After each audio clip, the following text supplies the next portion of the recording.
Hello everybody. Today I wanted to share with you guys how to use the pseudo element, the before pseudo element to do a couple of things.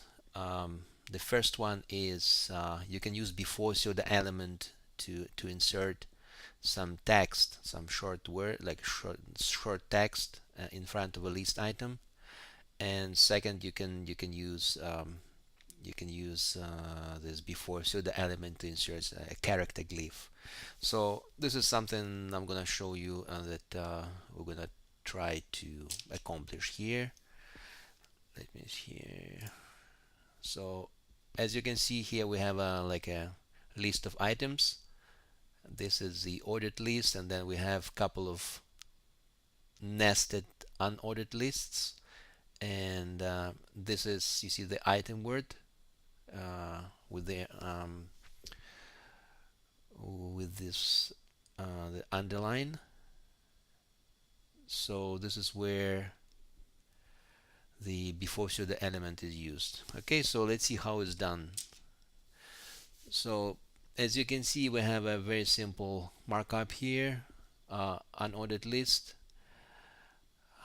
It goes here, and then we have the nested unordered list. Sorry, this is ordered list, and then nested unordered list, and then this is the continuation of the ordered list, and then again nested unordered list, then one item that belongs to again this ordered list, and then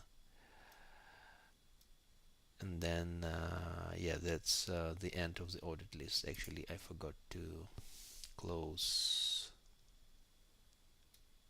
I think I put incorrect. Yeah, it should be ordered list here.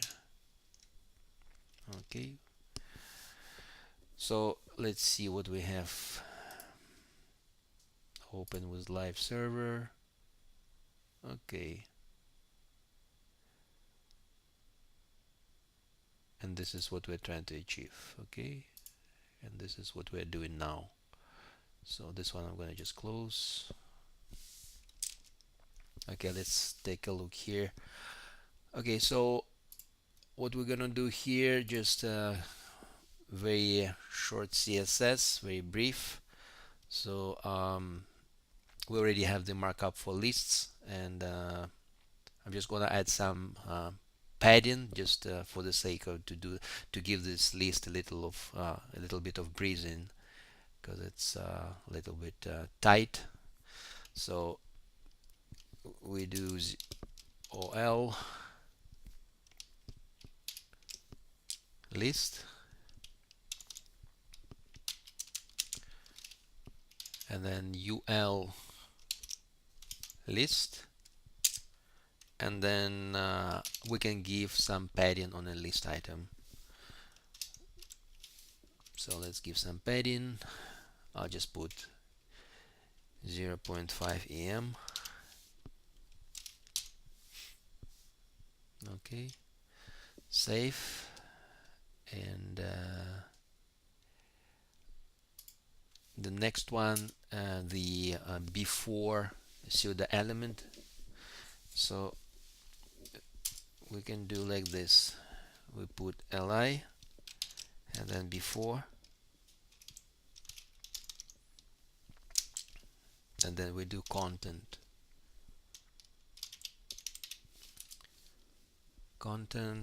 and say we want to put the word like item, for example. So put item. Here we can use some space, so it will give some room between the word item and the actual list item. And yeah, just for the sake of showing it, because this is just the example, so I'm just gonna give some border for this list item. Let's give it border bottom, border bottom 1 pixel, solid green,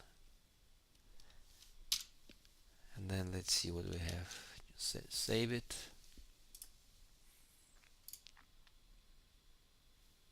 Okay. Okay, that's the item that we added with before. That's the word that we added with before pseudo element. Okay, and what we can do here, we can just add some margin as well, just to give it like more room, just give it more space between the word item and the list item itself. So I'm just gonna do margin right.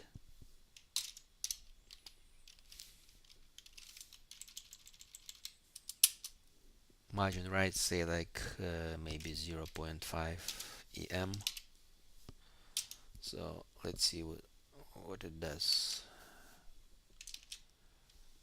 Okay, yeah, so basically this is one of the ways how you can not style but add some extra information to each of the list item. um, and also what we can do, instead of here in the content, instead of word, we can also use what it's called character glyphs.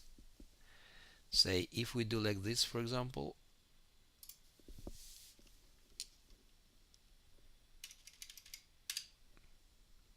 content, oops, backslash 00bb. Okay, let's see what it does. It should insert that arrow symbol, like two arrows. Okay, here you go. It's also kind of nice way. It looks nice and clean. But yeah, it's up to you guys. I just wanted to show you what's possible with those pseudo elements before and after. And again, it's based on each case is different. I mean, you can style your lists. This is one of the ways how you can style. Also, there's the whole table of those lists. Sorry, the whole table of those character glyphs, and I'm gonna post a link below the video for. It's actually from css.tricks.com, where you can find the list of possible values for those character glyphs. Okay, it was a short video, but I hope it was helpful, guys. And again, if you have any comments, and again, if you spotted any arrows in my markup, I welcome your comments. Just put below the video, and as always, thank you for watching.